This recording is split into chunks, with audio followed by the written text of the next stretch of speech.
Hey guys, welcome back to Willpower Garage.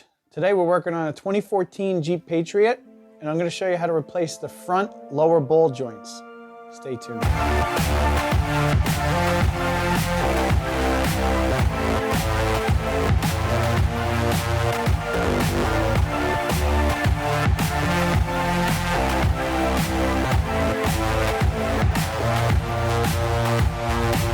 So now that we're under the car, I'm going to show you exactly what we're going to be replacing. So my wheel is still on. This is the driver's side front. And this is the lower bowl joint that I'm going to replace. Now the reason I'm replacing it is because if you look here, the boot is torn. Now that doesn't necessarily warrant the need for the lower bowl joint to be replaced. Generally what will happen is the bowl joint itself will wear out and you'll see weird wear patterns on the tire, and or you'll have a clunking noise in the front end. You can usually check these. You put like a pry bar in between the steering knuckle here and the control arm and pry down, and if you have any movement in this, you'll know that the bowl joint is bad. On this one in particular, the gentleman that owns the car is really particular about these things. Does a lot of traveling with it. He's not always around a good mechanic that he trusts, and he just wants these replaced. I've never actually seen just the boots for sale, but the bowl joints themselves, I think, were only $12 for Moog bowl joints, which is a pretty good brand bowl joint. So we're going to go through the process of replacing this. Now, what holds it in is obviously there's a bolt that goes through the steering knuckle that holds the top portion of the bowl joint, but the rest of it on the control arm is actually pressed in. So to get this bowl joint out, I'm going to have to remove the lower control arm. So the lower control arm is held in with a bolt on the rear. And if I come around to this side, there's a bolt in the front. So getting the control arm off is pretty straightforward. The harder part is going to be removing the bowl joint. Now there's a couple of ways you can remove the bowl joint. There is what they call a bowl joint removal tool, which looks like a really heavy duty C-clamp. And I'll try to put a picture up here so you guys can see what it looks like. But basically it's a pretty heavy duty C-clamp, and it has different size cups that go around to fit in the control arm. And you basically push it through the control arm using a fine thread that goes through it, and then a ratchet, and it pretty much pushes it through. I don't have that tool. What I'm going to use is a shop press. So basically the same theory. I'll put something in between here and I will press the bowl joint through the control arm. To get the new one in, it's basically the reverse of taking it out. I'm going to press it in the other way. But from here, first step I need to do, as in most situations, is remove the wheel. And then I'm going to start removing the lower control arm. Now I'm actually replacing both sides. I have the same situation over here where this side is cracked as well. So I'm going to replace both driver's side and passenger side. Again, cracking doesn't necessarily warrant need to be replaced, but just to let you know, when the boot is cracked or leaking any kind of grease, the issue is it will then start to get moisture in there, road grime, and it'll wear it out pretty quickly.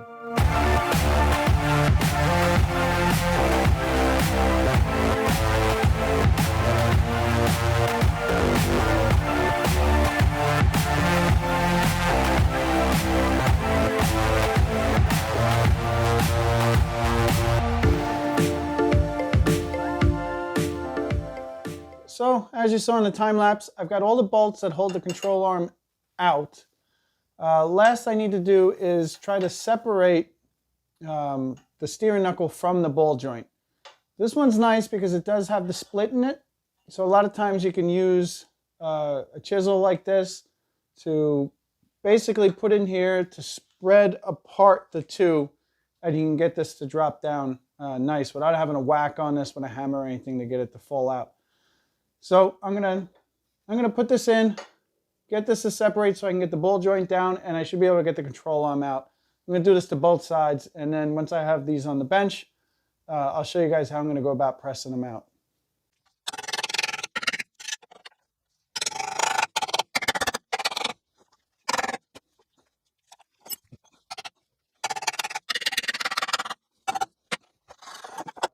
So I started to basically hoping that it was just a washer to get this out, but it's not. It's partially a sleeve that goes in there behind the boot itself. So I'm going to just cut this and the boot off so that I could put this into the press and we could press it out. But I just wanted to make note for that. So if you guys are looking at this as well, just know that you will have to take the boot off before you can push it out, whether you're using the C-clamp style or a press like I'm going to do. As you can see, I've got the boot off. I've got that weird sleeved washer off. I've got a big socket in here just to support the control arm. And I'm basically just going to use the ball joint itself to press it out of the control arm. Keep in mind, since this is pressed in, it is in there very tight. So I'm going to try to use just the press itself to push it out. If it doesn't come out, I might have to heat the control arm a little bit to try to expand it and get this to come down. Let's make sure this is tight. And let's give it a go.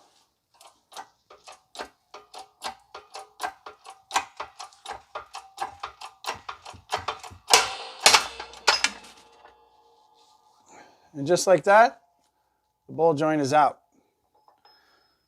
So now we're going to do the same thing, only in reverse. We're going to take the new ball joint and we're going to press it in this way until it's fully seated.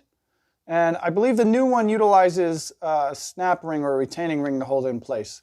So I'm going to get the other ball joint out of the other lower control arm. Then I'm going to clean up this area a little bit and get it ready for the new ball joints. The new one is going to actually press in from the top. The old one obviously pressed in from the bottom and was held on with the oversized portion on the bottom. But since this uses a retaining clip here, we're going to press it in from the top. So I've got my same socket I used just as my spacing. I'm going to position this underneath my press. I'm going to hold it nice and straight.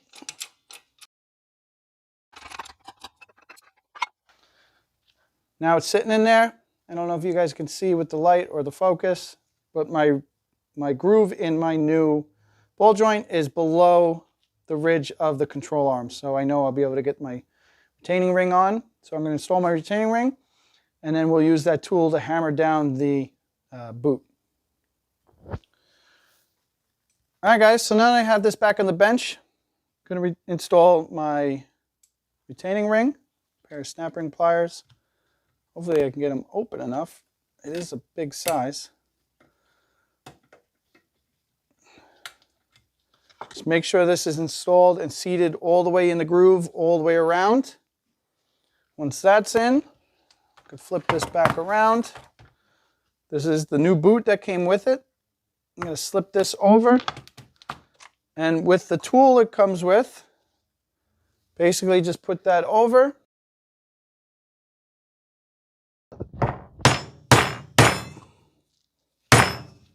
Hammer it down till it's seated all the way around.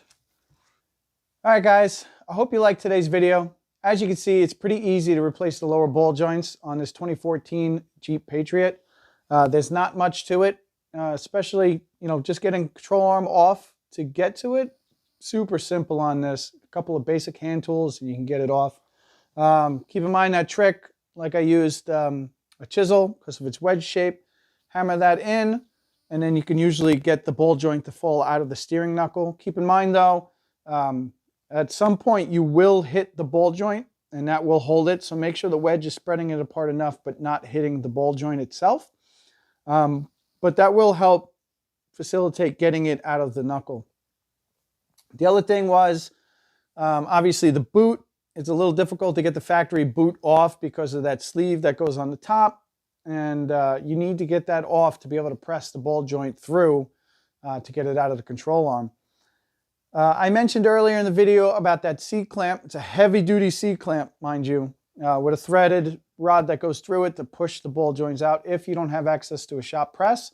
You can rent that from most auto parts stores, so you don't have to buy it. You can rent the tool. It is, if I remember correctly, called a ball joint removal installation tool. So, if you're doing this in the driveway sort of thing, just rent the tool. You're not going to get it out any other way. It is pressed in there pretty good, and you're going to need to press in the new one. But that's it. It's pretty straightforward. I would recommend, after replacing those ball joints, to get an alignment. You are removing a major, suspension and steering component.